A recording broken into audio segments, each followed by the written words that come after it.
2024 విశాఖపట్నం తూర్పు ఎన్నికల ఫలితం.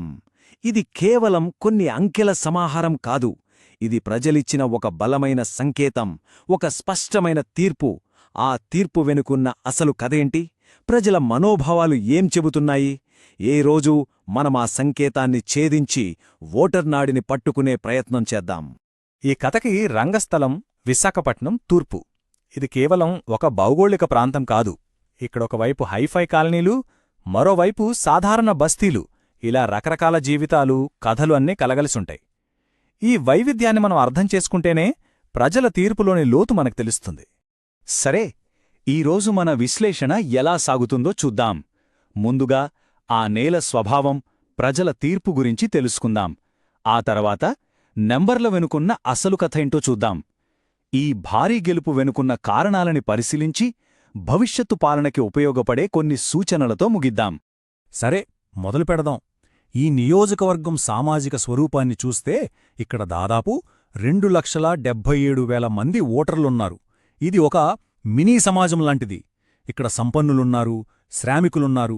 వీళ్లందరి ఆశలు, ఆకాంక్షలే ఇక్కడి రాజకీయాలని శాసిస్తాయి. ఇక్కడ ప్రధానంగా యాదవ, కాపు, రెడ్డి సామాజిక వర్గాల ప్రభావం ఎక్కువ. సహజంగా లెక్కలు కులాల చుట్టూ తిరుగుతాయి. కాని ఈసారి ఒక్క అంశం, ఒకే ఒక్క అంశం ఈ వర్గాలన్నింటినీ ఏకం చేసింది.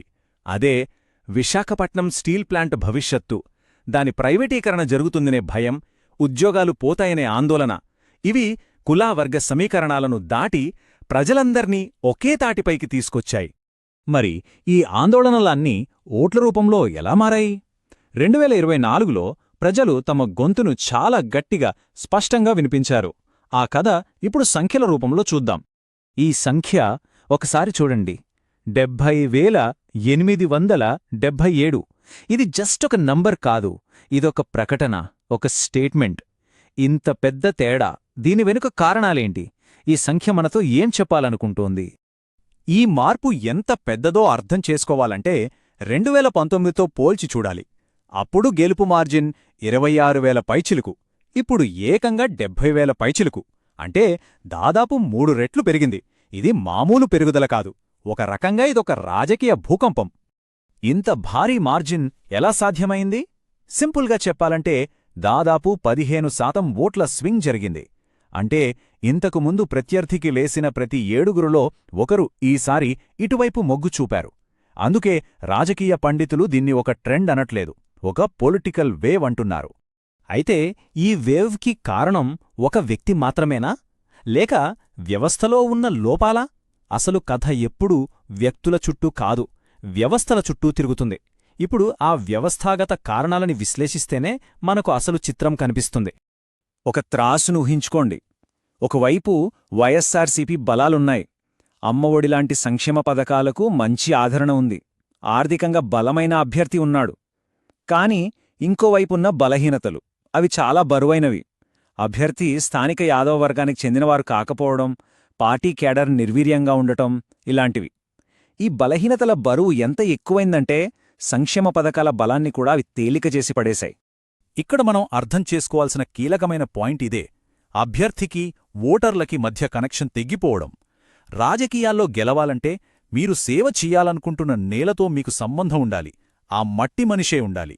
ఈ ప్రాథమిక సూత్రం ఇక్కడ మిస్ అయింది. సరే, అభ్యర్థికి, ప్రజలకి మధ్య గ్యాప్ ఉందని చూశాం. మరి ప్రజలసలు ఏం కోరుకుంటున్నారు? వాళ్ల సమస్యలేంటి? ఇలా క్షేత్రస్థాయిలోకి వెళ్లి ప్రజల గొంతుక వినడమనేది కేవలం ఎన్నికల వ్యూహం కాదు. ఇది మన రాజ్యాంగం మనకిచ్చిన గౌరవం. ప్రతి పౌరుడి అభిప్రాయానికి విలువ ఇవ్వడం, వాళ్ళు తమ సమస్యలను స్వేచ్ఛగా, బాధ్యతాయుతంగా చెప్పగలగడం, ప్రజాస్వామ్యానికి ఇదే పునాది. ఇక్కడే మన digital personal data protection framework కూడా గుర్తుంచుకోవాలి. ఏ సమాచారం సేకరించినా అది ప్రజల అనుమతితో వారి మంచి కోసమే జరగాలి.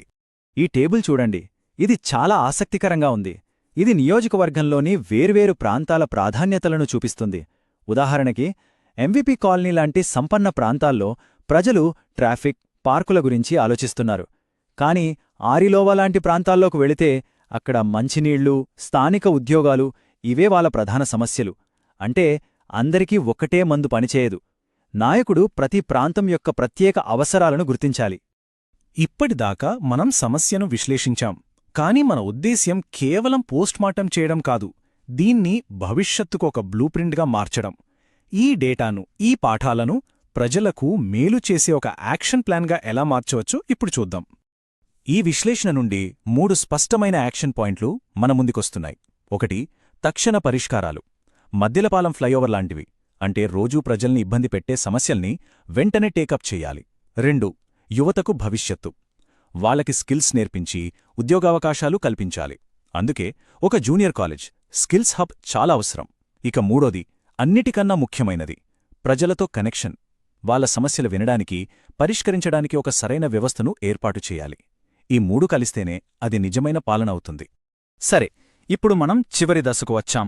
ఈ మొత్తం విశ్లేషణ నుండి మనం నేర్చుకోవలసిన ఒకే ఒక్క అత్యంత కీలకమైన పాఠం మిగిలి ఉంది.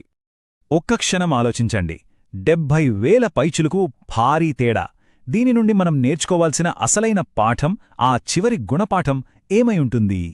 సమాధానం చాలా సింపుల్, కాని చాలా పవర్ఫుల్. సమస్య విధానాల్లో లేదు. సమస్య సందేశంలో కాదు, ఆ సందేశాన్ని మోసుకొచ్చిన వ్యక్తిలో ఉంది. ఇది ప్రజాస్వామ్యంలోని ఒక ప్రాథమిక సూత్రం. నాయకుడు కేవలం ఒక ప్రతినిధి కాదు, ఆ ప్రజల సమూహానికి అద్దం పట్టాలి, ప్రజల గొంతుకగా నిలవాలి. వ్యక్తిగత గోప్యత, సమ్మతి అనేవి ఎంత ముఖ్యమో, రాజకీయాల్లో ఈ ప్రాతినిధ్యం, నమ్మకం కూడా అంతే ముఖ్యం. మన వ్యవస్థలు ఈ నమ్మకాన్ని కాపాడినప్పుడే ప్రజల భాగస్వామ్యం పెరుగుతుంది. వ్యూహాత్మకంగా జరిగిన ఈ పొరపాటునే మనం అభ్యర్థి, ఓటర్ మధ్య అంతరం అని అంటున్నాం. నాయకుడు ప్రజల నుండి వేరుగా, ఎక్కడిముంచో వచ్చిన వ్యక్తిలా కనిపిస్తే ఆ నమ్మకం ఎలా ఏర్పడుతుంది? ప్రజల హృదయాల్ని గెలవాలంటే నాయకుడు ఆ మట్టిలో పుట్టిన మనిషిలా, వాళ్లలో ఒకర్లాగనిపించాలి. కాబట్టి విశాఖపట్నం తూర్పు నియోజకవర్గమిచ్చిన ఈ తీర్పు నుండి మనం నేర్చుకోవాల్సిన అంతిమ, శక్తివంతమైన పాఠం ఒకటే: రాజకీయాల్లో నిజాయితీకి, స్థానికత్వానికి ప్రత్యామ్నాయం లేదు. భవిష్యత్ నాయకత్వం ఈ నేలనుంచే పుట్టాలి, ప్రజల మధ్యనుంచే రావాలి. అప్పుడే ఆ విజయం నిలబడుతుంది. మీరు కూడా ప్రజల కేంద్రంగా పనిచేసే నాయకుడిగా ఎదగాలనుకుంటే, మీ నియోజకవర్గాన్ని అభివృద్ధి పథంలో నడిపించాలనుకుంటే blueprintstrategies.ai ని సంప్రదించండి. mgr@blueprintstrategies.ai కి ఈమెయిల్ చేయండి, లేదా 08042041602 నంబర్కు కాల్ చేయండి. Purpose beyond politics.